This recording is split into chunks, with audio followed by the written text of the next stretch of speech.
பழமொழி தமிழில் உண்டு. நான் மழைக்கு கூட பள்ளிக்கூடத்தில் ஒதுங்க மாட்டேன்னு சொல்லுவாங்க. இப்போ மழைக்காக ஒதுங்கி இருக்கிறீங்களா, இல்லை மழை முடிகிற வரைக்கும் போக முடியலேங்கிறதுக்காக உட்கார்ந்துருக்கிறீங்களா? எதுவாக இருந்தாலும் எனக்கு தெரியல. இந்த மழையிலையும் இங்கே இருக்கிற உங்களுடைய திருவடிகளுக்கு என்னுடைய வணக்கங்கள். அதை எப்படி சொல்றது?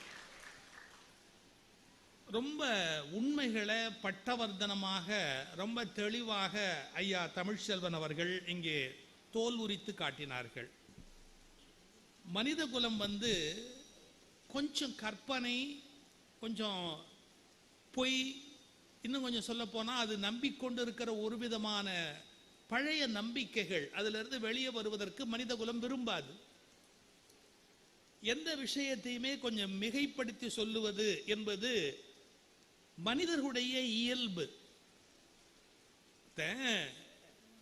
வீட்டில் ஒரு சின்னதா கொஞ்சம் பூரானுக்கு கொஞ்சம் பெருசு, அது மாதிரி ஒரு பாம்பு போச்சு, அதை அடிச்சான். அவன் சம்சாரம் பக்கத்து வீட்டில் போய் சொன்னா 5 அடிக்கு ஒரு பாம்பு எங்க வீட்டுக்காரர் அடிச்சாருன்னா. அந்த அம்மா தெருவில் எல்லாரையும் பார்த்து அவங்க வீட்டுக்காரர் 15 அடிக்கு ஒரு பாம்பு போச்சான் அப்படின்னு அவர் ஆரம்பிச்சார். 15 அடி அப்படின்னு. ஏன்னா சொல்றவங்க அந்தஸ்துக்கு ஏற்ற மாதிரி கூட்டிக்கணும். சொல்றவங்களுக்கு ஒரு அந்தஸ்து இருக்கு, நம்ம அந்தஸ்துக்கு பூரான்னு சொல்ல முடியாது இல்ல. அதனால அது பாம்பு ஆக்கணும், 5 அடி ஆக்கணும், அது 10 அடி ஆக்கணும் அவங்கவுங்க அந்தஸ்துக்கு. கடைசியில் அது என்ன ஆகி போச்சு, அனகோண்டாவா மாறிடுச்சு. அப்படி சுத்தி இப்படி சுத்தி அனகோண்டாவே ஆகி போச்சு. இது அந்த ஊருக்கு ஒரு புதுசா ஒரு துறவி வந்தாரு. அந்த துறவிகிட்ட ரொம்ப பெருமையா சொன்னாங்க. அது மாதிரி அந்த வீட்டில் ஒரு பெரிய மனுஷன் இருக்காரு, அவர் இது மாதிரி 550 அடிக்கு ஒரு பாம்பு அடிச்சாருன்னா. அவர் பயந்தே போயிட்டார். இவ்வளவு பெரிய மனுஷன் இருக்க ஊர்ல நம்ம என்ன பண்றதுன்னு அவன் வீட்டுக்கு வந்து கேட்டாரு, ஏப்பா நீ 550 அடி பாம்பு அடிச்சியான்னு கேட்டார். அவன் ஆமாம்னு சொல்லல, இல்லைன்னு சொல்லல. அனாவசியமா ஒரு பெருமையை இழக்கக்கூடாது.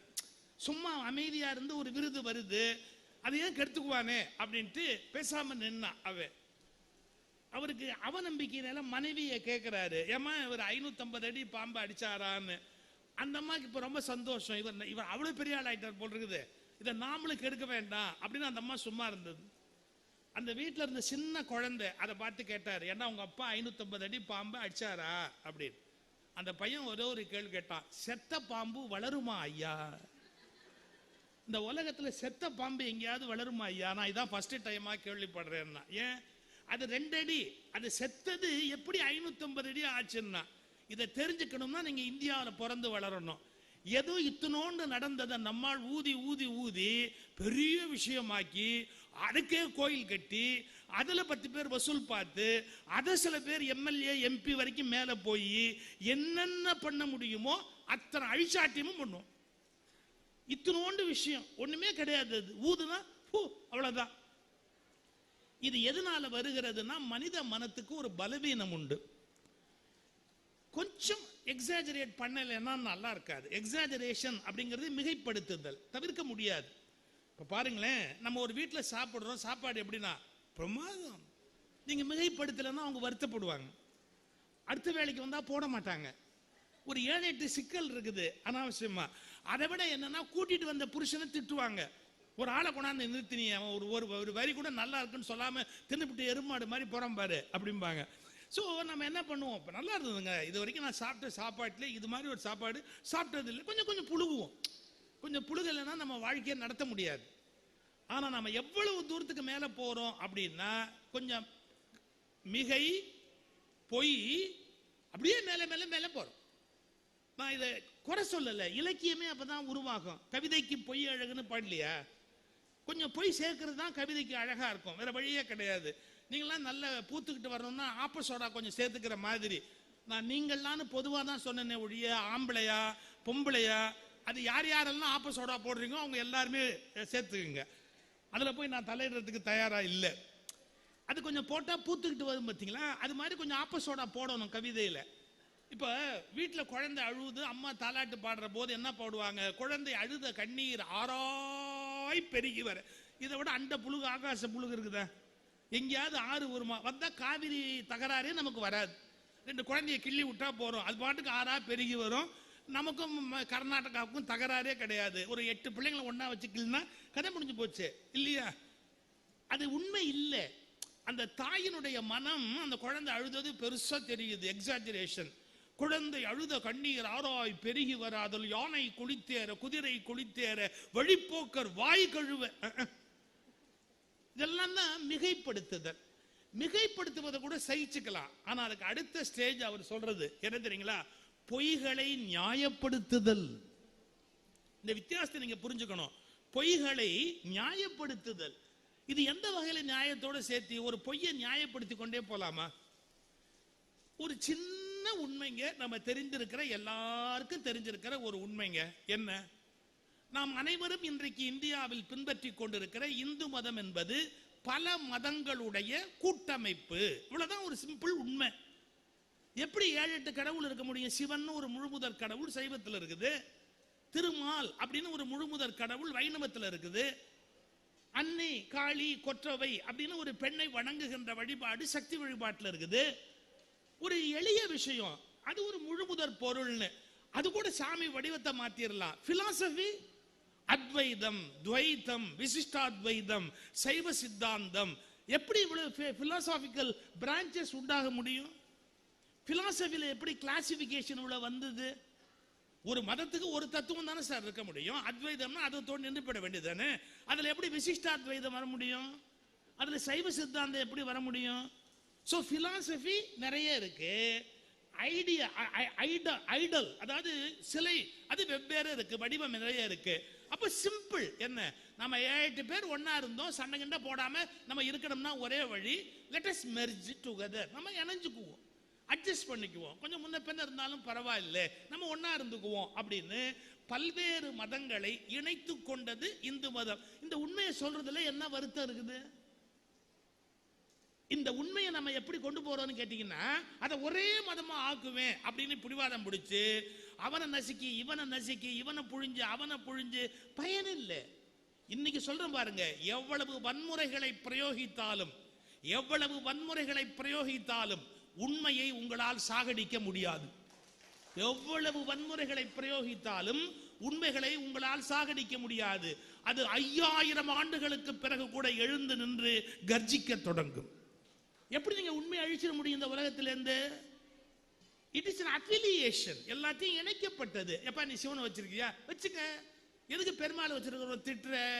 ஒண்ணு பண்ணலாம். என்ன, மதுரையில் ஒரு கல்யாணம் பண்ணிட்டா சரியா போச்சு, மீனாட்சி கல்யாணம்னு ஒரு கல்யாணம் பண்ணி கூட்டிட்டு வாப்பா. பெருமாளும் அங்கேருந்து வந்தாரு, சிவபெருமான் கல்யாணம் பண்ணாரு, மீனாட்சி சிவபெருமானுக்கு திருமாலுக்கு தங்கச்சி அப்படின்னு ஒரு ஒரு ஒருமைப்பாட்டை உண்டு பண்றோம். சோ என்ன புரிஞ்சுக்கணும்? பலவிதமான மதங்களுடைய ஒருங்கிணைப்பாக ஒரு மதம் உருவாயிற்று அப்படிங்கறது ஒரு சிம்பிள் ட்ரூத். அது அதை நம்ம அப்படியே சொல்ல முடியாது. நாங்க சொல்ற மாதிரி திருப்பி சொல்லுன்னு ஆரம்பிச்சா ஒரு உண்மையை கூட பேசக்கூடாது அந்த நாட்டில். இதோட அடுத்த நீட்சி எங்க வருது அப்படின்னு கேட்டீங்கன்னா, பல்வேறு நாடுகளுடைய ஒருங்கிணைப்பு தான் இந்தியா என்ற நாடு. பல நாடுகள் ஒன்றாச்சு. நீங்க ஆதி காலத்திலேருந்து கேளுங்க, 56 தேசத்து அரசர்களும் 56 தேசத்து அரசர்களும் அப்படின்னு சொல்லிட்டு இருந்தோம். காந்தகார் உட்பட, காந்தார தேசம் உட்பட நம்ம எல்லாத்தையும் சேர்த்து இணைச்சு சொல்லிக்கிட்டு இருந்தோம். 56 தேசத்து ராஜாக்கள், 56 தேசத்து ராஜாக்கள் அப்படின்னு. அப்புறம் என்னாச்சு? ஒரு நெசசிட்டி நமக்கு ஏற்பட்டது. ஆங்கிலேயர்கள், முகலாயர்கள் அவங்களுடைய வரவுக்கு பிறகெல்லாம் இந்த நாட்டை கட்டமைக்கிற போது நம்ம என்ன பண்ண வேண்டியிருந்தது? நம்ம எல்லாருமா சேர்ந்து ஒரு நாட்டை உருவாக்கிக்கலாம், நம்ம ஒத்துமையா இருக்கலாம், நம்ம ஏன் சண்டை போடணும், நமக்குள்ள பலவீனமா இருந்தா இன்னொருத்தன் வந்துருவான் அப்படின்னு. நான் தமிழ் பேசுறேன்பா, நான் கன்னடம் பேசுறேன்பா, நான் மலையாளம் பேசுறேன்பா, நான் ராஜஸ்தானி பேசுறேன், மராட்டி பேசுறேன், எது வேணாலும் பேசலாம்பா, நம்ம என்ன வேணாலும் சாப்பிடலாம்பா. ஒருத்தன் கோதுமை சாப்பிடுவான், ஒருத்தன் அரிசி சாப்பிடுவான், ஒருத்தன் கேழ்வரகு சாப்பிடுவான், ஒருத்தன் தலப்பா மேலே கட்டிக்குவான், ஒருத்தன் வந்து இடுப்புல கட்டிக்குவான், என்னமோ ட்ரெஸ் பண்ணுவோம், விதவிதமா உடுத்துவோம், விதவிதமா பேசுவோம், விதவிதமா இருப்போம். ஆனா நம்ம எல்லாரும் ஒன்னா சேர்ந்து ஒரு நாடா இருக்கலாம் அப்படிங்கிறது ஒரு நல்ல பண்பாட்டினுடைய முடிவு. இப்ப எல்லாரும் இணைஞ்சு ஒரு நாடா ஆயிருக்கிறோம் அப்படிங்கிற அந்த கருத்தை மனசுல வாங்கிட்டா சண்டை போட மாட்டோம். ஏன்னா நம்ம ஏற்கனவே தனித்தனியா இருந்தோம், சேர்ந்திருக்கிறோம். தனியா இருப்பது பலம் அல்ல, பலவீனம் என்று தெரிந்து கொண்டு சேர்ந்திருக்கிறோம் அப்படிங்கிறது ஒரு உண்மை. இந்த உண்மையை சொல்லாத, இந்த உண்மையை நீ சொல்லக்கூடாது, மொழியெல்லாம் அப்படி பேசக்கூடாது, இனமெல்லாம் பேசக்கூடாது, தனித்தனியான மதங்கள்னு பேசக்கூடாதுன்னா எப்படி பேசாம இருக்க முடியும்? சார், எங்க பெரியப்பம்பையனாவே இருக்கலாம், என் சொத்துல ஒரு 5 ஏக்கர் ஆட்டையை போட்ட சும்மா இருப்பேனா? எங்க பெரியப்பம்பையனாவே இருந்தா கூட 5 ஏக்கர் ஆட்டையை போட்டவன் ஆனாலும் நான் அண்ணன்னு மரியாதை கொடுக்குறேன் இல்லையா? அது மாதிரி என்ன நடந்ததுங்கிற வரலாற்றை நான் எழுதி வச்சுக்க மாட்டேன்னா? எழுதி வச்சுக்காதே, வரலாற்றை மாற்றி எழுது அப்படின்னா. உண்மைகளை வரலாற்றின் பக்கங்களிலிருந்து அழிக்கிற கொடூரமான முயற்சி அண்மை காலமாக அரங்கேறி கொண்டிருக்கிறது. இந்த உண்மைகளை வரலாற்றின் பக்கங்களிலிருந்து அழிப்பது நாம் உண்மைக்கு செய்கிற துரோகம். உண்மைக்கு செய்கிற துரோகத்தை காலம் மன்னிக்கவே மன்னிக்காது. ஏன்னா இயல்பா உண்மையை ஒத்துக்கிட்டோம் அப்படின்னா பிரச்சனையே வராது. இதுதானே சின்ன விஷயம். சரி, இப்போ நான் எனக்கு தலைப்பு கொஞ்சமோ பிரிவினைகள். இது பாரதியாருடைய வரி. ஒரு அப்பனையும் மகனையும் கேலி பண்றான். அப்ப 5 தலை பாம்புமா, அவன் 6 தலை பாம்புமா. நான் சொன்ன பாம்பு கதையை பாரதியை ஆரம்பிச்சுட்டான். இப்படி சொல்லி இவனுக்குள்ள பிரிவினைகள் எல்லாம் சகிக்க முடியலடா அப்படின்னு பாரதி பாடுறான். கொஞ்சமோ பிரிவினைகள், இந்த மனிதர்களுக்குள்ள பிரிவினைகள் கொஞ்சம் நஞ்சமா அப்படின்னு பாட்டுல கேட்கிறான். வசனத்துல என்ன எழுதுறான் ஒரு இடத்துல பாரதி, இந்த 4 வர்ணம்னு பிரிச்சிருக்காங்க பாருங்க. அவரு அதை சொன்னாரு, மேல் வர்ணம் 1 2 3 4ன்னு. அத ஒரு யானைய ஒரு யானைப்பாகன் பேசுறதா பாரதி வச்சுட்டு, இவனுக்கு கொஞ்சமாவது அறிவு இருக்கா, யானையில சூத்திர யானைன்னு ஒண்ணு இருக்குன்னு பேசுறானேன்னு பாரதி கோவப்படுறார். யானையில சூத்திர யானை, யானையில சத்திரிய யானைன்னு பேசுறான், இவனுக்கு அறிவு இருக்கா அப்படின்னு பாரதி வசனத்துல ஒரு இடத்துல கேள்வி கேட்கிறார். அப்ப இந்த மனிதர்கள் எதனாலையோ பிரிச்சு பிரிச்சு பிரிச்சு பிரிச்சு பார்த்து சமூகம் பலவீனம் அடைகிறது, சமூகம் நாறுகிறது, சமூகம் பகைகளால் வெட்டி சாய்கிறது, சமூகம் நாகரிகமற்ற சமுதாயமாக பிறரால் காரி துப்பப்படுகிறது. சார், இன்னும் ஒரு நாட்டில், இவ்வளவு வளர்ந்த நாட்டில் ஒரு கோயிலுக்குள்ள ஒருத்தர் சாமி கும்பிட்றதுக்கு போக முடியாதுன்னு ஒருத்தன் அடாவடித்தனமா சாதிச்சான்னா வெளியில இருக்கிற மற்றவன் இந்தியாவை பார்த்து காரி துப்ப மாட்டானா? என்னடா நாடு வச்சிருக்கிறீங்க நீங்க? ஒருத்தன் கோயில போய் சாமி கும்பிடுறனா கூட உள்ள விட மாட்டேங்கிறீங்களே, என்னடா நியாயம் இது? கேட்க மாட்டானா? அதனால நம்ம என்ன பண்றோம்? நம்முடைய குறைபாடுகளை களையணும், நம்முடைய பிரிவினைகளை களையணும் அப்படின்னு சொல்றோம். இப்போ நீங்க ஒன்ன புரிஞ்சுக்கணும், பிரிவு என்பது வேறு. நல்ல கவனிக்கணும், பிரிவு என்பது வேறு, பிளவு என்பது வேறு, பகிர்வு என்பது வேறு. நீங்க நல்ல ஆழமா சிந்திச்சு பார்த்தா தான் தெரியும். பிளவு என்பது வேறு, பிரிவு என்பது வேறு, பகிர்வு என்பது வேறு. இது மூணையும் கன்ஃபியூஸ் பண்ணிக்க கூடாது, ரொம்ப முக்கியமான விஷயம். இத பாருங்களேன், இப்போ ஒரு செடி நல்லா வளருதுங்கிறதுக்கு என்ன அடையாளம் தெரியுங்களா? அந்த செடி வந்து ஒரு 2 கிளை 3 கிளை 4 கிளையோ அது அப்படி தன்னை அப்படியே பிளந்து கொண்டே போனாதான் அது ஒரு வகையான வளர்ச்சிக்கு அடையாளம். விவசாயம் தெரிஞ்சவங்களுக்கு தெரியும் என்ன, அந்த காம்பை கிள்ளி, அந்த முன்பகுதியை கிள்ளி விடுவாங்க, இலைப்பகுதியை கிள்ளி விடுவாங்க. கிள்ளி விட்டா என்ன ஆகும்னா உடனே 3 கிளையா வரும், கிளைச்சிக்கிட்டு வரும். அப்போ அதிகம் பூ பூக்கும், அதிகம் காய் காய்க்கும், அதிக விளைச்சல் கிடைக்கும் விவசாயிக்கு, இல்லைங்களா? அப்போ ஒன்றை கட் பண்ற போது அது 3ஆ விரிஞ்சுக்குது, 5ஆ விரிஞ்சுக்குது அப்படின்னா அது நன்மை தருதா கெடுதல் தருதா? அது பிரிகிற போது ஏகப்பட்ட காய் கொடுக்குது, ஏகப்பட்ட நன்மையை கொடுக்குது, அது வளர்ச்சி. எனவே வளர்ச்சிக்காக செய்கிற பிரிவுகள் தவறற்றவை. அதை இயற்கை வச்சிருக்கு, வளர்ச்சிக்காகவே சில பிரிவுகளை வச்சிருக்கு. இப்போ மெடிக்கல் ஃபீல்ட் அப்படிங்கறத எடுத்தீங்கன்னா அன்னைக்கெல்லாம் ஒரே ஒரு டாக்டர், ஒரே விதமான ட்ரீட்மெண்ட் தான். ஆனா இன்னைக்கு ரொம்ப அக்கிரமம் ஜாஸ்தியா போச்சு, அது வேற சமாச்சாரம். இப்ப நீங்க போய் சொன்னீங்கன்னா டாக்டர் கை வலிக்குதுன்னா, அறிவில்லாம பேசுறியப்பா, இடது கையா வலது கையான்னு விவரமா சொல்ல மாட்டியா நீ? ஏன்? நான் இடது கை ஸ்பெஷலிஸ்ட், ஒரு வலது கை ஸ்பெஷலிஸ்ட். டாக்டர் நான் வலது கை, நான் இடது கை ஸ்பெஷலிஸ்டுக்கு லெட்டர் தரேன், நீ அவரை போய் பாரு. ஆனா நான் லெட்டர் கொடுக்கறதுக்கு 1000 ரூபாய் கொடுத்துட்டு போயிடு, வெறும் லெட்டர் கொடுக்கறதுக்கு 1000 ரூபாய் கொடுத்துட்டு போயிடு. கொண்டு போய் இடது கை ஸ்பெஷலிஸ்ட் நீங்க போனீங்கன்னா அவர் கேட்பார், இப்படி பொறுப்பு இல்லாம பேசினா நான் என்ன பண்ண முடியாது? கையில 5 விரல் இருக்குது இல்ல, 5 விரல்ல எந்த விரல்ல வலிக்குதுன்னு சொன்னாதானே நான் ட்ரீட் பண்ண முடியும். ஏன்னா நான் ஒரு விரலுக்கு தான் நான் பார்ப்பனே ஒழிய மற்ற 4 விரலுக்கு நான் பார்க்கறது இல்லை. இப்போ ஸ்பெஷலைசேஷன் அப்படி போயிருச்சு மெடிக்கல் ஃபீல்டு, அது பாட்டுக்கு கிளச்சிக்கிட்டே போகுது. நான் இதை நியாயப்படுத்துறேன்னு தயவுசெய்து நினைக்காதீங்க. ஆனா அப்போ ஒரு ஆஸ்பத்திரி ஒரு டாக்டர்னா ஒரு MBBS அதோட நின்று போயிடும். இப்ப கண்ணுக்கு நுட்பமா பார்க்க வேண்டியிருக்கு. கண்ணுல உங்களுக்கு லென்ஸ் உள்ள வைக்கிறதுனா அது ஒரு டைப் ஆஃப் ஆபரேஷன். உள்ளுக்குள்ள நரம்புகள்ல கை வைக்கிறதா இருந்தா அது ஒரு டைப் ஆஃப் ஆபரேஷன். மூளைக்கு உள்ளேயே ஒரு குழாயை உள்ள விட்டு அதுல போய் அடைப்பு ஏதாவது இருந்தா எடுத்துப்பாரு அப்படின்னு அதுக்கு ஒரு ஆபரேஷன். ஹார்ட்ல ஒரு குழாயை உள்ள விட்டு பிளம்பிங் வேலையை காஸ்ட்லியா பார்க்கறது. பிளம்பர் வேலையவே காஸ்ட்லியா. பிளம்பர் 10 ரூபா 100 ரூபாயில போவாரு, இவர் 5 லட்சம் 10 லட்சம் ரூபாய் வாங்குவார். அதான் ஒரே ஒரு வித்தியாசம். அப்படி அந்த அந்த அந்த பிளம்பிங் உள்ள பார்த்தா அதுக்கு ஒரு ஸ்டென்ட் வச்சா அது ஒரு டைப் ஆஃப் ஸ்பெஷலிஸ்ட். இந்த வளர்ச்சி சரிங்கிறீங்களா தப்புன்றீங்களா? மெடிக்கல் ஃபீல்டோட growth அது இன்எவிட்டபிள், தவிர்க்க முடியாதது. அது ஒரு வளர்ச்சி. நான் சின்ன பையனா இருந்த போது இருந்திருப்பல, எப்படியா சின்ன பையனா எல்லாமே இருந்திருப்போம் லைஃப்ல. இருந்தப்ப எங்க ஊர்ல ஒரு டாக்டர் இருக்காரு. அவர் நார்த் இந்தியன். 12 பைசா தான் வாங்குவார். அப்போ நாங்க ஸ்கூல் படிக்கிற காலத்துல நாங்க அவற்றை அடிக்கடி போய் பார்ப்போம். எதுக்குன்னு கேட்டீங்கன்னா, எத்தனை நாள் லீவு வேணும் அப்படின்னு கேட்பார். பசங்க போனாலே அவர் என்ன நோயெல்லாம் கேட்க மாட்டார். உனக்கு எத்தனை நாள் லீவு வேணும் அப்படிம்பார். நாங்க உடனே 3 நாள் அப்படிம்போம். 1 வாரம் தர்றேன் அப்படின்னு உடம்பு சரியில்லை 1 வாரம் இவனுக்கு லீவு வேணும்னு எழுதி கொடுப்பார். எவ்வளவு நல்ல டாக்டர் பாருங்க அவரு. அதனால நாங்க அவர்கிட்ட தான் போவோம். அவர்கிட்ட நாங்க போய் உட்கார்ந்துருக்கும் போது ஒரு தடவை குய்யோ முறையோன்னு அடிச்சு அழுதுகிட்டு ஒரு அம்மா ஓடியாருந்தது. இங்கே தபதபான ஓடியாரு. என்னமோ நடந்து போச்சுன்னு அவர் ரூம்ல இருந்து வெளியே ஓடியாராரு. என்னம்மா ஏன் கத்திரிங்கோ அவர் வெளியே ஓடியாராரு. இங்க இருந்து ஐயா மாறி போச்சுயா, ஐயா மாறி போச்சுயா, ஐயா மாறி போச்சு. என்ன மாறி போச்சு? இந்த அம்மா பேரு பழனி அம்மாள். பொன்னியம்மாள்ங்கிற பிரிஸ்கிரிப்ஷனுக்கு மருந்து கொடுத்துட்டாங்க. இவரு கம்பவுண்டர் கொண்டு போய் கொடுத்த உடனே இந்த பழனி அம்மாளுக்கு பதிலாக பொன்னியம்மாள் பிரிஸ்கிரிப்ஷனையும் மருந்தையும் அந்த அம்மாட்ட கொடுத்துட்டார் அவரு. அது மாறி போயிருக்கு. அந்த அம்மா சாப்பிட்டுடுச்சு. அது என்னமோ ஆயிடுவோமோன்னு பயந்துக்கிட்டு ஓடியாரு. மாறி போச்சுங்கோ, மருந்து மாறி போச்சுங்கோ, மருந்து சீட்டு மாறி போச்சுங்கோ. அவர் சொன்னார் பாருங்க ஒரு வார்த்தை, கவலைப்படாதீங்க, நான் இப்ப மாத்தி கொடுக்குறேன் அப்படின்னு பேப்பரை வாங்கினாரு.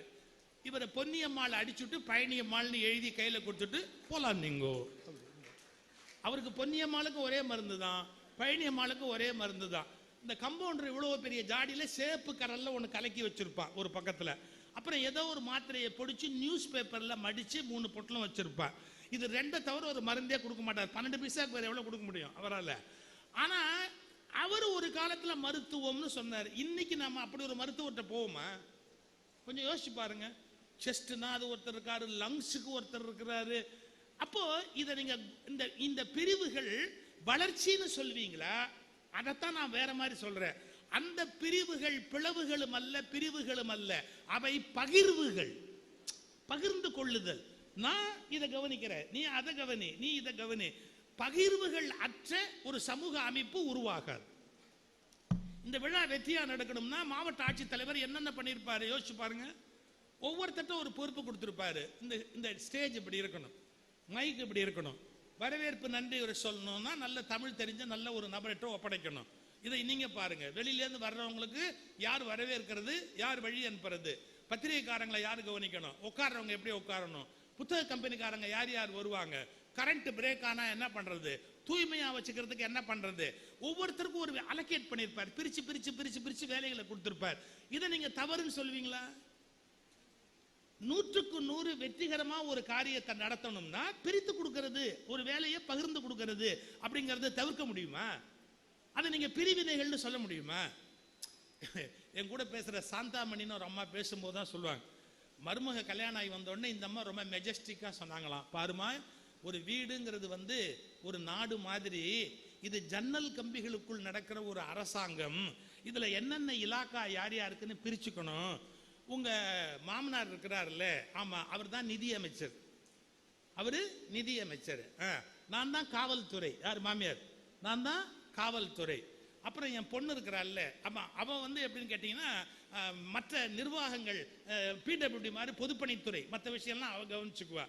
இந்த மருமக மெதுவா கேட்டா, அத்தை என்னவா வச்சிருக்கிறீங்க அப்படின்னு கேட்டா, ஒன்றும் இல்லைம்மா வீடு பெருக்கி தொடச்சி துணியெல்லாம் சுகாதாரத்துறை இதெல்லாம் உனக்கு ஒப்படைச்சிருக்கிறோம், இதெல்லாம் நீ மறக்காம செய்யி அப்படின்னு இதான் உனக்கு பகிர்ந்து கொடுத்துருக்க. அவ சொன்னா, எதுக்குத்தே இவ்வளோ பெரிய பிரச்சனையெல்லாம் வேண்டாம், மாமா பெரிய ஆளு, நீங்க பெரிய ஆளு, பேசாம நான் ஒன்று எதிர்கட்சி தலைவராக இருந்துக்கிறேன், அதுதான் என் சௌரியமா இருக்கும்னு நான் நினைக்கிறேன், எனக்கு இதெல்லாம் கொடுக்காதீங்க அப்படின்னு. சார், யாரோ ஒரு வீட்டில் ஒரு ஃபங்க்ஷன் நடந்தா கூட வேலைகளை பகிர்ந்து கொடுக்கணுமா இல்லையா? அதிகாரத்தை பகிர்ந்து கொடுக்கணுமா இல்லையா? டெசிஷன் மேக்கிங் சார் இப்பவும் உண்டு. 20 லட்சம் ரூபாய் வரையில் டிசி கையெழுத்து போடலாம். 50 லட்சம் ரூபாய் வரையில் ஒரு விஷயத்தை முடிவெடுக்க வேண்டியிருந்தா யார் கையெழுத்து போடலாம்? ஜாயிண்ட் கமிஷனர் கையெழுத்து போடலாம். 1 கோடி ரூபாய்க்கு மேல ஒரு திட்டத்தில் கையெழுத்து போட வேண்டியிருந்தா அடிஷனல் கமிஷனர் கையெழுத்து போடலாம். அதுவே 5 கோடி ரூபாய்க்கு உரியதா இருந்ததுன்னா கமிஷனர் கையெழுத்து போடணும். அதுவே 15 கோடி ரூபாய்க்கு இருந்ததுன்னா அந்த சீஃப் செக்ரட்டரி, அந்த செக்ரட்டரி லெவலில் இருக்கிறவங்க கையெழுத்து போடணும். இதெல்லாம் தவிர்க்க முடியுமா? இன் administration classification is essential. Without classification you cannot run an administration. So அதை நீங்க தவிர்க்க முடியாது. பிரிவுகள், அந்த பிரிவுகள் பகிர்வுகள். நீ இதை வச்சுக்கோ, நீ இதை வச்சுக்கோ, நீ இதை வச்சுக்கோ, நீ இது வரைக்கும் இதை ஒழுங்கா நடத்து அப்படின்னு சுகாதாரத்துறைக்கு ஒரு அமைச்சர் இருக்காரு, கல்வித்துறைக்கு ஒரு அமைச்சர் இருக்கிறாரு. இதெல்லாம் இப்படி எல்லாம் பிரிச்சு வச்சிருக்கிறீங்களேன்னா பிரிச்சாதான் நிர்வாகத்தை நல்லா பண்ண முடியும். சோ பிரிவினை என்ற வார்த்தையை தப்பா எடுத்துக்கூடாது. நான் மாறி பேசுறேன், உன்னை விட்டு மாறி பேசுறேன்னா நான் எதிரின்னு பொருள் இல்லை. இந்த நாட்டின் நிர்வாகம் நன்றாய் நடப்பதற்காக உனக்கு அதிகாரம் என்ன, எனக்கு அதிகாரம் என்ன என்று பகிர்ந்து கொள்வதை பற்றி தான் பேசுகிறேனே ஒழிய பிரித்துக் கொள்வதை பற்றி நான் பேசுவதில்லை. பகிர்ந்து கொள்வதை மட்டும்தான் நான் பேசுகிறேன். இந்த கிளாரிட்டி பல பேருக்கு தெரியல. இப்படி பேசினாலே இவங்க எல்லாம் தேச விரோதிப்பா, அது எப்படிப்பா இவங்க பாட்டுக்கு இப்படி எல்லாம் பேசலாம்? பகிர்ந்தாதான் நாடு உருப்படும். சார், இங்க பக்கத்து நாடு பாகிஸ்தான். பாகிஸ்தான்ல லேட்டஸ்டா ஒரு கான்ஸ்டிடியூஷனல் அமெண்ட்மெண்ட் வந்தது தெரியுமா உங்களுக்கு? பாகிஸ்தான்ல அந்த பாகிஸ்தான்ல ஜனாதிபதினு ஒருத்தர் இருக்கார் தெரியுமா? இருக்கார், இன்னும் உயிரோடு இருக்கிறார். பாகிஸ்தான்ல ஒரு ஜனாதிபதி இருக்கிறார், ஒரு பிரதம மந்திரி இருக்கிறார். எங்க பாகிஸ்தான்ல ஒரு பிரதம மந்திரி இருக்கிறார். இருக்கிறாரா? இருக்கிறார். அங்க உச்ச நீதிமன்ற நீதிபதி இருக்கிறாரா? இருக்கிறார். உச்ச நீதிமன்றம் இருக்குது, நீதிபதி இருக்கிறார். இவங்க 3 பேரை விட யாரா பவர்ஃபுல்னு கேட்டா அவங்க ராணுவ தளபதி முனீர். கான்ஸ்டிடியூஷனல் அமெண்ட்மெண்ட் கொண்டாந்துருக்கிறாங்க. என்ன கொண்டாந்துருக்கிறாங்க? அந்த நாட்டு ஜனாதிபதியை விட, அந்த நாட்டு பிரதம மந்திரியை விட, அந்த நாட்டு நீதிமன்றங்களை விட அதிக அதிகாரம் உடையவர் முனீர். அதுவும் எவ்வளவு காலம்? அவர் உயிரோடு இருக்கிற வரை, ஆட்சி காலம் வரை அப்படின்னு கொடுத்துட்டாங்க அவருக்கு. இது ஒரு சரியான பகிர்வா இருக்க முடியுமா? ஒரு தனி மனிதனுக்கு சகல அதிகாரங்களையும் ஒப்படைக்கக்கூடிய ஒரு ஆட்சி முறை என்பது சரியான ஒரு அதிகாரமாக இருக்க முடியுமா? நம்முடைய முன்னோர்கள் எவ்வளவு பெரிய அறிவாளிகள் தெரியுமா? இந்த நாட்டினுடைய அரசமைப்பு சட்டத்தை சரியாக கவனித்தால் இந்த நாட்டில் ஒரு காலத்திலும் ராணுவ ஆட்சி வரவே முடியாது. நீங்க இந்த மாதிரி ஒரு அரசமைப்பு சட்டம் நுட்பமா கவனிச்சீங்கன்னா இந்த நாட்டில் காரணம் யாரிடத்திலும் அதிகாரம் குவிவதை, யாரிடத்திலும் அதிகாரம் குவிவதை நம்முடைய அரசமைப்பு சட்டத்தை உருவாக்கியவர்கள் விரும்பவில்லை. அந்த அதிகார பகிர்வு எப்படி வச்சிருக்கிறாங்க நீங்க பார்க்கணும். பக்கத்து நாடு பாகிஸ்தான் அதிகார பகிர்வை எப்படி வச்சிருக்கு, பக்கத்து நாடு பங்களாதேஷ் அதிகார பகிர்வை எப்படி வச்சிருக்கு, குட்டியோண்டு நாடு இலங்கை அது எப்படி வச்சிருக்கு. எதனால நாசமா போச்சு இந்த நாடுகள் எல்லாம்? எதனால நாசமா போச்சு? ஆனா இத்தனைக்கு மத்தியில இந்தியா ஏன் இன்னும் வாசமா இருக்கு? நாசமா இல்ல, வாசமா இருக்குன்னு கேட்டா அரசமைப்பு சட்டத்தில் இருக்கிற அதிகார பகிர்வு முறை. இந்த நாட்டில் யாரு பெரியவன்? நம்ம ஒரு கேள்வி கேட்பாங்க, ஜனாதிபதி பெரியவரப்பா? பெரியவங்க தான், மரியாதைக்குரியவங்க தான், யாரும் இல்லைன்னு சொல்லல. உச்ச நீதிமன்றம் பெருசாப்பா? ஆமாப்பா பெரியவங்க தான்ப்பா, யாரும் இல்லைன்னு சொல்லல. அப்ப பிரதம மந்திரி கவர்மெண்ட் பெருசா? ஆமா பெருசுதான்ப்பா. யாரை விட யார் பெரியவங்க? வாய்மூடு. யாரை விட யார் பெரியவங்க? வாய்மூடு.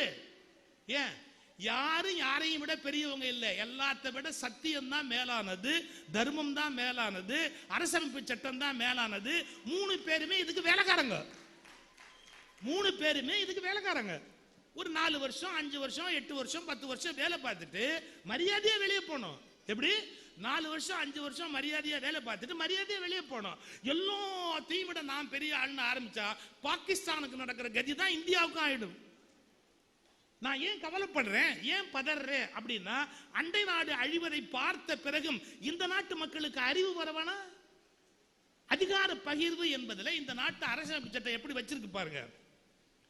பார்லிமெண்ட் அப்படின்னு ஒண்ணு இருக்கு, அதே மாதிரி மாநிலத்தில் சட்டமன்றம் அப்படின்னு ஒண்ணு இருக்கு.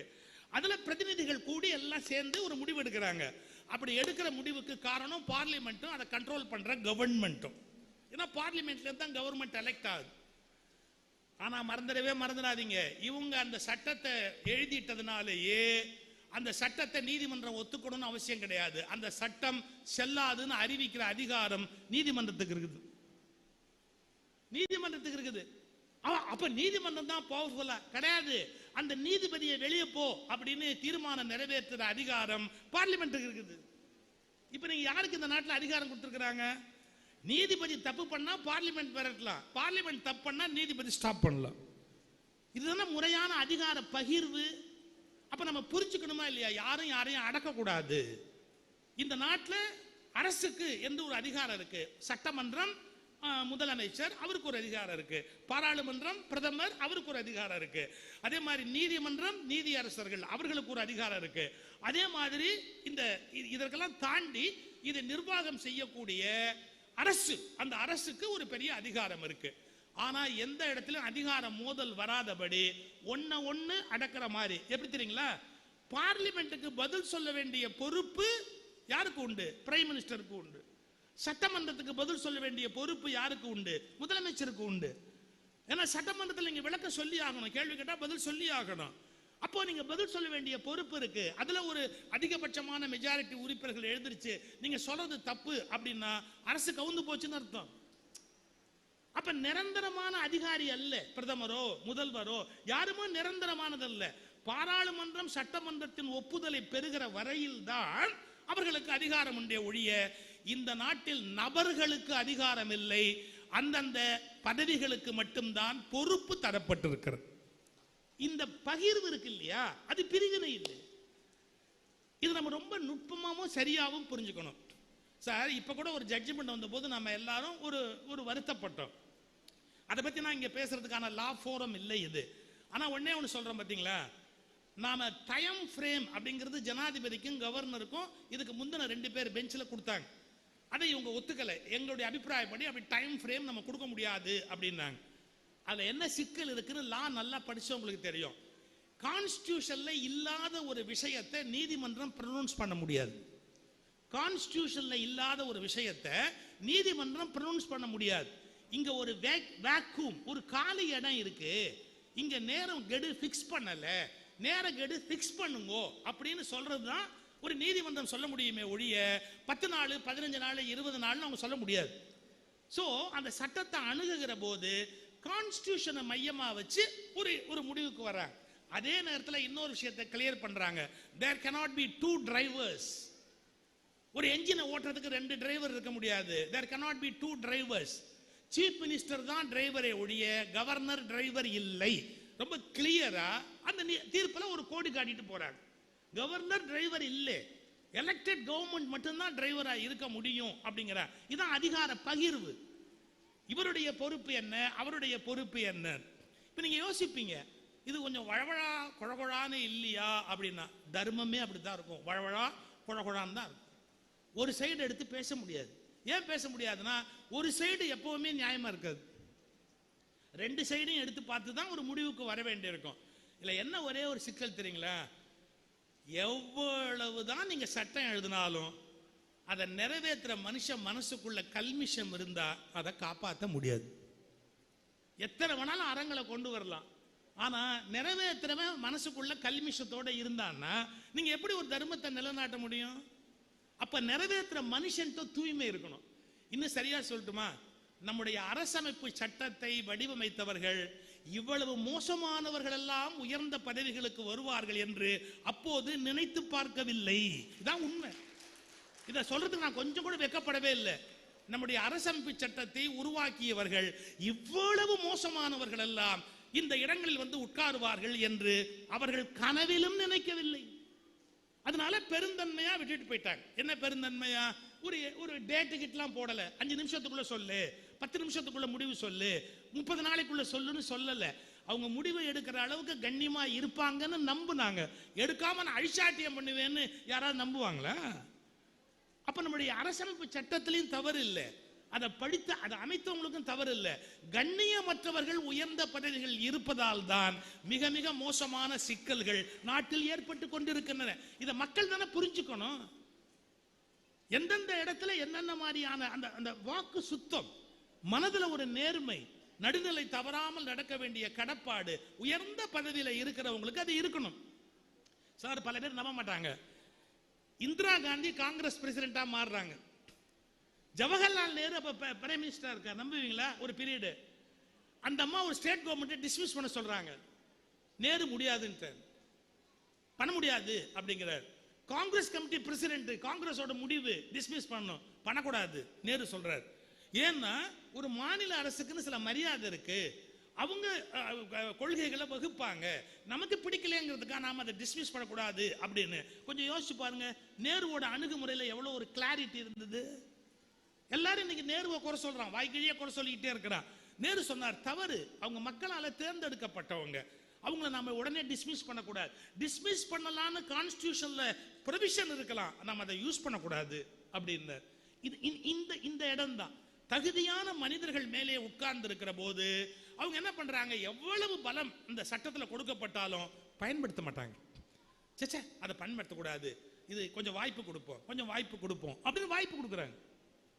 இந்த நுட்பத்தை நம்ம புரிஞ்சுக்காம எல்லாமே அரசமைப்பு சட்டத்தில் எழுதியிருக்கணும்னா ஓரளவு தெளிவாக எழுதினர். இது ஒரு பக்கம் இருந்தா கூட என்னுடைய தனிப்பட்ட கருத்துல எந்த மாற்றமும் இல்லை. என்னுடைய தனிப்பட்ட கருத்து, இந்தியாவுக்கு கவர்னர் என்ற பதவியும் ஜனாதிபதி என்ற பதவியும் தேவையற்ற செலவீனம். இந்திய அமைப்புக்கு கவர்னர் என்ற பதவியும் ஜனாதிபதி என்ற பதவியும் பல ஆயிரம் கோடி மக்கள் வரி பணத்தை வீணாக்குகிற ஒரு முறையற்ற செயல். அந்த என்னுடைய அபிப்பிராயத்தை நான் மாத்திக்க தயாராகவே இல்லை. நபர்களுக்காக நான் இதை சொல்லல, நான் அந்த கான்செப்டை வச்சு சொல்றேன். பிரிட்டிஷ்காரர்கள் ஆண்ட போது நமக்கு கவர்னர்கள் இருந்ததில் நியாயம் இருந்தது. நம்மை வேவு பார்ப்பதற்காக அவர்கள் கவர்னர்களை வைத்தார்கள். ஆனால் ஜனநாயக நாட்டில் நம்மை வேவு பார்ப்பதற்கு இன்னொருவன் வேண்டியது இல்லை. நாம் சுதந்திர மனிதர்கள். இன்னும் கவர்னர் என்ற பதவி நீடிப்பது என்பதே நம்முடைய அவமானத்தின் அடையாளம். ஒரே வார்த்தை, அந்த பதவி நீடிப்பதே அவமானத்தின் அடையாளம். நான் தனி மனிதர்களை விமர்சிக்கவில்லை, அந்த பதவியே பெரும் சுமை, தேவையற்ற ஒன்று. நம்முடைய ஜனாதிபதி புறப்பட்டா ஒரு பிளேன், எவ்வளவு பாதுகாப்பு தெரியுங்களா? 200 கோடி 300 கோடி சபரிமலைக்கு வந்து சாமி கும்பிட்டாங்கன்னு வச்சுங்க, எத்தனை கோடி செலவு பண்ண தெரியுமா? நீங்களும் நான் அப்படி செலவு பண்ண முடியுமா? 100 கோடி ரூபாய் செலவு இல்லாம ஜனாதிபதி சாமி கும்பிட முடியாது தெரியுமா உங்களுக்கு? அப்படி சாமி கும்பிட வேண்டியிருக்கா? நான் கேட்கிறேன், 100 கோடி ரூபாய் செலவு பண்ணி ஒரு ஒத்த ஆள் போய் சாமி கும்பிட வேண்டியிருக்கா? யாரு வரி பணம், யாருடைய பணம், யாரும் கேட்கறது இல்லை. அதே நேரத்தில் நான் சொல்றேன், தேர்ந்தெடுக்கப்பட்ட பிரதமருக்கு நான் அதை சொல்லல. பிரதமர் பாதுகாக்கப்பட வேண்டியவர், மக்களால் தேர்ந்தெடுக்கப்படுகிறவர். அவருக்கு ராணுவம் பாதுகாப்பு கொடுப்பதில் இருக்கிற நியாயம் ஜனாதிபதிக்கு செலவு செய்வதில் இல்லை என்பதை தயவு செய்து புரிந்து கொள்ள வேண்டும். நம்ம எல்லாத்துக்கும் ஒரே அர்த்தம் பண்ணிக்க கூடாது. இது ஒரு கோணம். நான் சொல்றது பிரிவு என்பது வேறு, பகிர்வு என்பது வேறு. இந்த பகிர்வை பிரிவாக நினைத்து குழப்பிக் கொள்வது என்பது நல்லது அல்ல. அப்புறம் மனித இயல்பு என்பது என்னன்னா, எதை எடுத்தாலும் அதுல இருக்கிற பிளவு பிரிவை பெருசுபடுத்தியே பேசுறது. எனக்கு அவனுக்கு ஒத்து போவாது. ஏன் ஒத்து போவாது? அதெல்லாம் தெரியாது, எனக்கு அவனுக்கு ஒத்து போவாது. நீங்க யூடியூப்ல பாத்தீங்களா? ஐயா சொன்னார், நல்லா சொன்னார், நீங்க ரீல்ஸ்ல எதை வேணாலும் நகர்த்தலாம், மேடையில் எங்களை நகர்த்த முடியாது அப்படின்னு. நான் ரொம்ப ரசிச்சேன் அந்த இடத்த. உண்மைதான். அதாவது ஒரு கோணத்தில் நீங்க சிந்திச்சு பார்க்க வேண்டிய ஒரு பகுதி. ஏதோ ஆரம்பிச்சோம், வேற எங்கேயோ போயிட்டேன். ஒரு சின்ன சின்ன விஷயங்களை பெருசா பேசுறது பாருங்களேன்.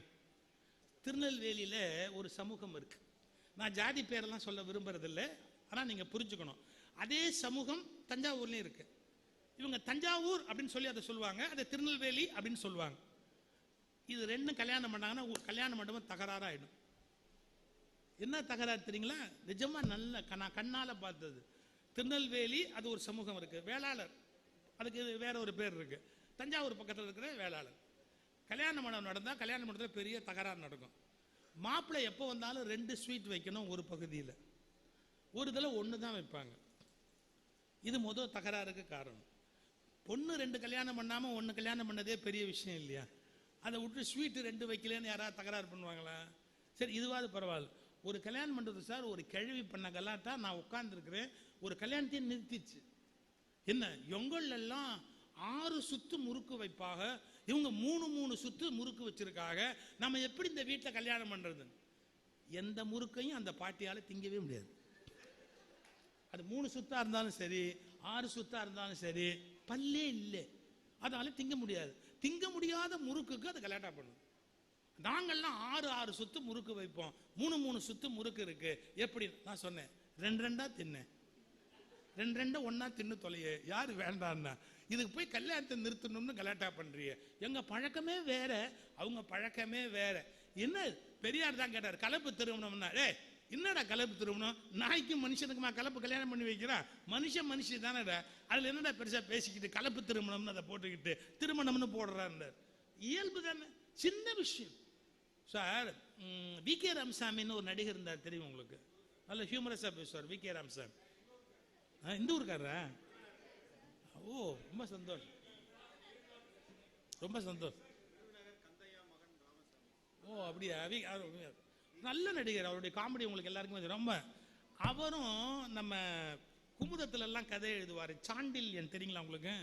கடல் புறா, பெரிய பெரிய நாவலா எழுதுவார் சாண்டில்யன். சாண்டில்யனும் அவரும் பெஸ்ட் ஃப்ரெண்ட்ஸ். நீங்க அது ரொம்ப ஆச்சரியம். வி.கே. ராமசாமி சினிமா துறை, இவர் எழுத்தாளர். வடப்படம் பேசிக்குவாங்க 2 பேரும். ஒரு நாள் என்னாச்சு, சாண்டில்யன் புறப்பட்டு வி.கே. ராமசாமி வீட்டுக்கு போறார். வா, ஒரு கல்யாண வீட்டுக்கு நிச்சயதார்த்தத்துக்கு போறேன், வரியா அப்படின்னு. சாண்டில்யன் சொன்னார், உன் வீட்டில் சாப்பிடலாம்னு வந்தேன், நீ எங்கே கூட்டு போனாலும் அங்கே சாப்பிட வேண்டியதுதான், போலாம் வா. அவங்க ரொம்ப பெஸ்ட் ஃப்ரெண்ட்ஸ். அவங்க நேரம் அந்த கல்யாணத்துக்கு போனாங்க. கல்யாணம் நிச்சயதார்த்தம் டைம் சொல்லியிருக்காங்க. 7 ஆச்சு, 7:30 ஆச்சு, 8 ஆச்சு, நிச்சயமே நடக்கல. சாண்டில்யன் கேட்டாரு, என்னத ஒண்ணுமே நிச்சயதார்த்தம் நடந்த மாதிரி தெரியல. அது தெரியல, சாப்பிட போலாமான்னு. நிச்சயமே நடக்கல, அதுக்குள்ள சாப்பாட்டுக்கு போலாங்க. நடக்காது, நிச்சயம் நடக்காதுன்னு தெரிஞ்சு போச்சு, வா சாப்பிடலாம் அப்படின்னாரு. ஏன் நின்று போச்சு? இல்ல, தாம்பூலம் மாத்துறத பத்தி பேசும்போது தான் நாங்க வேற ஜாதி அவங்க வேற ஜாதின்னு தெரிஞ்சு போச்சு. வேற ஜாதியா? எல்லாம் ஏற்பாடு பண்ணிக்கிட்டீங்க, பேசிக்கிட்டீங்க, அப்புறம் இல்ல நான் சமூகம் பேர்லாம் சொல்ற வழக்கம் எனக்கு இல்லைங்க, எனக்கு ஜாதியில நம்பிக்கை இல்லைங்க, நான் ஜாதி பார்த்து வாழ்ந்தவனும் இல்லைங்க, என்னுடைய சிந்தனை வேற. உங்களுக்கு புரிய வைக்கிறதுக்காக நான் இப்ப சொல்ல வேண்டியிருக்கு, இல்லைன்னா நான் சொல்லியிருக்க கூட மாட்டேன். வாணிப செட்டியார்கள்னு ஒரு பகை, அதுல வி.கே. ராமசாமி அவர் சொல்றாரு, நாங்க தாலி தட்டு மாத்தும் போது தான் உண்மை தெரிஞ்சது, அவங்க வேற வாணிப செட்டியார், நாங்க வேற வாணிப செட்டியார், கல்யாணம் நின்று போச்சுன்னு. 2 பேரும் வாணிப செட்டியார், அப்புறம் எப்படி வேற? இல்ல ஒத்தமாட்டு வாணிபம்னு ஒண்ணு இருக்கு, ரெட்டமாட்டு வாணிபம்னு ஒண்ணு இருக்கு. ஒத்தமாட்டு வாணிபமும் ரெட்டமாட்டு வாணிபமும் நாங்க சம்பந்தம் பண்ண மாட்டோம். சாண்டில்யன் சொன்னார் பாருங்க, ஒண்ணு அவனை ஒரு மாட்டை வித்துற சொல்லு, இல்ல இவனை ஒரு மாட்டை வாங்கிட சொல்லு. என்னப்பா நீங்க இப்ப நீங்க யாருமே மாடு வச்சு வாணிபம் பண்ணல, எல்லாரும் லாரி வச்சு பெருசு பெருசா வியாபாரம் பண்ணிட்டு இருக்கிறீங்க. லாரி வச்சு வியாபாரம் பண்ற போது என்ன ஒத்த மாட்டு வாணிபம் ரெட்ட மாட்டு வாணிபம்னு பேசிக்கிட்டு என்னப்பா பேச்சு, கூப்பிடு அப்படின்னு 2 வீட்டையும் பேசி அந்த கல்யாணத்தை சாண்டில்யன் நடத்தி வச்சார். இந்த செய்தி எனக்கு எப்படிதான் சாண்டில்யன் ஒரு விழாவில் சொன்னார், இந்த எப்படி நடந்ததுன்னு ஒரு முறை ஒரு பேசும்போது. ரொம்ப ரொம்ப சார், சாண்டில்யன் ரொம்ப ஹியூமரஸா பேசுவார். வி.கே. ராமசாமி எவ்வளவு ஹியூமரோ அவ்வளவு ஹியூமரஸா பேசுவாரு சாண்டில்யன். எதுக்கு சொல்ல வர, இது ஒரு சின்ன விஷயம். சமூகத்தில் கொஞ்சம் முன்ன பெண்ணா இருக்கும், தஞ்சாவூர் பிள்ளைமாரு, திருநெல்வேலி பிள்ளைமாரு, இதெல்லாம் ஒரு பெரிய விஷயமா? சார், தருமபுரம் மடத்துக்கும் திருவாவூர் மடத்துக்கும் என்ன வித்தியாசம்னு ஒரு முறை ஒரு இது வந்து, ஒருத்தர் முடி வளர்ப்பாங்க ஜடாமுடி, இன்னொருத்தர் சிகை வழிச்சுக்குவாங்க. ஆனா திருவள்ளுவர் 2யுமே வானானார், மழித்தலும் நீட்டலும் வேண்டாம் தெளிவா எழுதினார். மழிக்கிறது ஒரு மரபு துறவுல, நீட்டுறது ஒரு மரபு, இது 2 வித்தியாசம். அப்புறம் என்ன வித்தியாசம் சொல்லிக்கிட்டே வந்தாங்க. ஒரு வித்தியாசம் சொன்னா சார், நான் அசந்து போயிட்டேன். இவங்க வேஷ்டியை இடது பக்கம் வச்சு கட்டுவாங்க, அவங்க வேஷ்டியை வலது பக்கம் வச்சு கட்டுவாங்க. யாரா இருந்தாலும் வேஷ்டி கட்டினா சார் தான். என்ன எனக்கு ஆச்சரியமா இருக்கு, வேஷ்டி இடது பக்கம் வச்சு கட்டினா நடக்கிறதுக்கு எது வசதியோ அப்படி வச்சு கட்ட வேண்டியது தானே. ஒவ்வொருத்தருக்கு கால் அமைப்பு ஒவ்வொரு மாதிரி வரும், அவ்வளவுதான். அதுல இருந்து வேஷ்டியை மாற்றி கட்டுறது சின்ன விஷயம். அது இந்த குருமார்களை பின்பற்றுறவங்க தன்னுடைய குருமா இதை பெருமைப்படுத்துறதுக்கு கூட 4 விஷயத்தை பெருசா எக்ஸாஜரேட் பண்ணி பேசுவாங்க. இதெல்லாம் அட்டர் ஃபூலிஷ்னஸ், அட்டர் ஃபூலிஷ்னஸ். உண்மையான இறைநிலை என்பதை உணர்ந்தவர்கள் இது போன்ற பிளவுகளை பெரிதுபடுத்தி பேசிக் கொண்டிருக்க மாட்டார்கள். கொஞ்சம் யோசிச்சு பார்க்கணுமா இல்லையா? சார், இதெல்லாம் விட ஒரு பெரிய கொடுமை. நான் குன்றக்குடி அடிகளாரோடு கூட பயணிச்சவர். கோயம்புத்தூர்ல ஒரு மாநாடு கோயம்புத்தூர்ல இல்ல, தமிழ்நாடு தெய்வீக பேரவை தொடங்குறாங்க. அந்த மாநாட்டில் சார் கோயம்புத்தூர்லேருந்து வந்திருந்த 2 சாமியாரோட மதுரையிலேருந்து வந்திருந்த சாமியாரும் திருவாவூர்துறையிலேருந்து வந்திருந்த சாமியாரும் ஒன்னா சாப்பிட மாட்டோம் தாங்க சார். ஒன்னா சாப்பிட மாட்டோம் அப்படின்னாங்க. ஏன் அப்படின்னு, அவங்கெல்லாம் பஞ்சத்துக்கு சாமியாரானவங்க, நாங்கள் பரம்பரையாக சாமியாரானோம். பரம்பரை இருந்தாலே சாமியார் இல்லைடா, நாங்கெல்லாம் பரம்பரையான சாமியார், அது பஞ்சத்துக்கு சாமியார் இருந்தார். என்னன்னு கேட்டால் அசைவம் சாப்பிட்றவங்களா இருந்து சைவமாக மாறி வந்தவங்களாம் அவங்கெல்லாம். இவங்க பரம்பரையோ சைவமா, இது ஒரு பெரிய விஷயமா பிரிவினை. சைவமும் அசைவமும் அவங்களுடைய பர்சனல் சாய்ஸ், நல்லா புரிஞ்சுக்கோங்க. It is a personal choice. அதை அவங்களும் அவங்க குடும்பமும் டாக்டரும் முடிவு பண்ணுமே ஒழிய அதை யாரோ தெருவில் போறவங்க முடிவு பண்ண முடியாது. நீ சைவம் சாப்பிடணும் அசைவம் சாப்பிடணும், வேற யாருக்குமே அந்த ரைட்ஸ் கிடையாது. அவன் முடிவு பண்ணலாம், அவன் குடும்பம் முடிவு பண்ணலாம், இல்லாட்டி அவங்க டாக்டர் முடிவு பண்ணலாம். யாருமே இல்லாம அசைவம் சாப்பிட்றவங்க எல்லாருமே கொஞ்சம் குறைஞ்சவங்க யாராவது பேசலாமா? அப்படி தப்பு இல்லையா? ஏதோ ஒரு பிரிவினையை கொண்டு வந்து உயர்வு தாழ்வு கற்பிப்பது என்பது என்ன வகையில் நியாயம்? நான் ஒரு முறை சொல்லும் போது கிளாசிபிகேஷன் அப்படிங்கிறது இல்லாமல் அட்மினிஸ்ட்ரேஷன்ங்கிறது இல்லைங்கிற மேனேஜ்மெண்ட் பிரின்சிபிள் எனக்கு தெரியும். கிளாசிஃபை பண்ணோம், கிளாஸ் 1, கிளாஸ் 2, கிளாஸ் 3, கிளாஸ் 4. அதே மாதிரி தானே சார் கீதையிலையும் வந்து வர்ணாசிரமம் பிரிக்கப்பட்டிருக்குன்னு ஆர்கியூ பண்ணுவாங்க. ஒன்றை மறந்துடக்கூடாது, ரொம்ப தெளிவாக ஒன்று மறந்துடக்கூடாது. என்ன, பை பர்த் இந்த இதெல்லாம் பிரிக்கலை, ஆனால் அங்கே பை பர்த் பிரிச்சிருக்கு. பை பர்த் பிரிக்கக்கூடாது அப்படிங்கிற தெளிவு நமக்கு ஏற்படணுமா இல்லையா? பை பர்த்தே ஒருத்தன் கிளாஸ் 1, பை பர்த்தே ஒருத்தன் கிளாஸ் 2, பை பர்த்தே ஒருத்தன் கிளாஸ் 4, அது அயோக்கியத்தனம் இல்லை? ஏதோ ஒரு நிர்வாகம்னு வரும்போது கிளாஸ் 1 கிளாஸ் 2 தவிர்க்க முடியாது. ஆனா அது பை பர்த் அப்படின்னு டிசைட் பண்ற போது நாங்க ஒத்துக்க மாட்டோம். பிறப்புக்கும் எல்லா உயிருக்கும் தான் எங்க கோட்பாடு. அப்படி இருக்கிற போது நாங்க ஏன் அதை ஏத்துக்கணும்? ஸோ கிளாசிபிகேஷன்ங்கிறதுல நியாயப்படுத்தணும்னா அதுல நிஜமான லாஜிக்கல் ரீசன்ஸ் இருக்கும். இப்போ பிளட்ல இருக்கு, ஒரு பிளட் குரூப் இன்னொரு பிளட் குரூப் கொடுக்க கூடாது. சில குரூப் தான் ஒத்து போகும், அது ஒன்னோட ஒன்று. ஆனா நீங்க இஷ்டத்துக்கு யாரு பிளட் வேணாலும் யாருக்கும் ஏற்றிட முடியாது. அந்த கிளாசிபிகேஷன் நியாயப்படுத்தக்கூடிய ஒன்று இல்லைங்களா? அது தவிர்க்க முடியாது மெடிக்கல் சயின்ஸ்ல. ஆனா இந்த பொண்ணை கொடுக்க கூடாது அப்படிங்கிறதுலையும் அவன் ஒன்று கொண்டாந்து வச்சு கிளாசிபிகேஷன் வச்சு பேசினா அதை எப்படி ஏற்றுக்க முடியும்? இதை தான் புரிஞ்சுக்கணும். நியாயமான பகிர்வுகள் என்பது என்ன, நியாயமற்ற பகிர்வுகள் என்பது என்ன? ஒவ்வொரு வகையிலையும் தொடர்ந்து ஒரு காலத்தில் அநீதி நடந்துகிட்டார். இந்த நூற்றாண்டில் கூட சார் கோயிலுக்குள்ள யாரோ போகக்கூடாது அப்படின்றத பிடிவாதமாக பேசுறாங்க சார். அதெல்லாம் அவங்கெல்லாம் கோயிலுக்குள்ள போகக்கூடாது, தப்பு, அது போகவே கூடாது, தவறு. எப்படி இப்படி பேசுறோம்? பெருந்தலைவர் காமராஜர் அதை மாத்துறதுக்கு ஒரு பியூட்டிஃபுல் ஐடியா பண்ணார். அவன் போகக்கூடாது இவன் போகக்கூடாதுன்னு சொல்லாது, கக்கன் அவங்கள அறநிலையத்துறைக்கு அமைச்சராகவே ஆக்குறது. யாராவது சொல்லிப்பாரு இப்போ? யாராவது சொல்ல முடியுமா இப்போ? ஸோ யோசிக்கணும். பிரிவுகளையும் பிளவுகளையும் பெருசுப்படுத்திக்கிட்டே போனா ஒரு மதம் பலவீனம் அடையும், ஒரு நாடு பலவீனம் அடையும். பலவீனம் வேண்டான்னு நம்ம எல்லாம் ஒன்று சேர்ந்து உட்கார்ந்துருக்கிறோம். அப்போ ஒருத்தர் குத்திக்கிட்டே இருந்தா வலிக்காதா? யாருக்கு வலிக்குமோ அவன் கோவப்பட மாட்டானா? இந்த உண்மைகளை எல்லாம் நாம மனம் விட்டு பேசுவதற்கு தயாரா இருக்கும். அதே மாதிரி சடங்குகள் ஒரு ஒரு ஒரு சமூகத்துக்கு இன்னொரு சமூகத்துக்கு வித்தியாசமா இருக்கும். அதெல்லாம் ஒரு பெரிய விஷயமே இல்லை. இன்னைக்கு சடங்கே இல்லாம திருமணம் பண்ணா கூட தான் குழந்தை பிறகுது. அதை விட கொடுமை பல. என்னதான் நல்ல முறையா திருமணம் பண்ணாலும் இப்பெல்லாம் ஃபெர்டிலிட்டி சென்டர் உதவி இல்லாம குழந்தை பிறக்க மாட்டேங்குது. எப்படி ஆகி போச்சு பாருங்க இந்த நாட்டில். ஃபெர்டிலிட்டி சென்டர் உதவி இல்லாம குழந்தையே பிறக்க மாட்டேங்குது. அப்ப நம்ம என்ன புரிஞ்சுக்கணும்? சடங்குகள்லாம் ஒரு பெரிய விஷயம் அல்ல. அவைகளை தலைமையில தூக்கி வச்சுக்கிட்டு பிரிவினைகளை பெருசா பேசிக்கிட்டு கோபப்பட்டு சண்டை போட்டு உறவுகளை முறிச்சு இவைகளெல்லாம் மாற்றப்பட வேண்டியது. நான் முதல்ல தொட்ட அந்த விஷயம் தான். இந்திய அரசமைப்பு சட்டத்தில் அதிகார பகிர்வு என்பதை எப்படி வச்சிருக்கிறான்னா, யாரும் ஒருத்தரை இன்னொருத்தர் மேவிட முடியாது. இவங்க தான் ஃபுல் பவர், கிடையவே கிடையாது. ஏன்னு கேட்டீங்கன்னா, ஒரு மினிஸ்ட்ரியை டிஸ்மிஸ் பண்ற ரைட்டு பிரசிடென்ட் இருக்கு. ஒரு மினிஸ்ட்ரி செல்லாதுன்னு அறிவிக்கக்கூடிய அதிகாரம் உச்ச நீதிமன்றத்துக்கு இருக்கு. பீகார்ல ஒரு டெசிஷன் எடுத்தாங்க. பீகார் சட்டமன்றம் உருவான போது மெஜாரிட்டி இப்ப இல்ல, மெஜாரிட்டி சரியா வரலன்னு சொல்லி ஐயா அப்துல் கலாம் பீரியட்ல அந்த ஸ்டேட் அசம்பிளியை டிசால்வ் பண்ணாங்க. கோர்ட் ஒத்துக்கலையே, கோர்ட் ஒத்துக்கல. அந்த அவங்க சட்டசபையை ஃபேஸே பண்ணாம இதை கவர்னர் பிரசிடென்ட்டுக்கு எழுதி டிசால்வ் பண்ணது தவறு. ஜனாதிபதி தவறுதலாக வழிநடத்தப்பட்டார். ஜட்ஜ்மெண்ட்ல வார்த்தை. அப்துல் கலாமுக்கு கோர்ட் கொடுத்த வார்த்தை ஜனாதிபதி தவறுதலாக வழிநடத்தப்பட்டார் அப்படி. அந்த வார்த்தைக்கு அவர் துடிச்சு போயிட்டார். நான் திருப்பி திருப்பி சொன்னேன் அதை டிஸ்மிஸ் பண்ண வேண்டான்னு, என்னை கட்டாயப்படுத்தி டிஸ்மிஸ் பண்றது இல்லை, கையெழுத்து போட வச்சாங்க.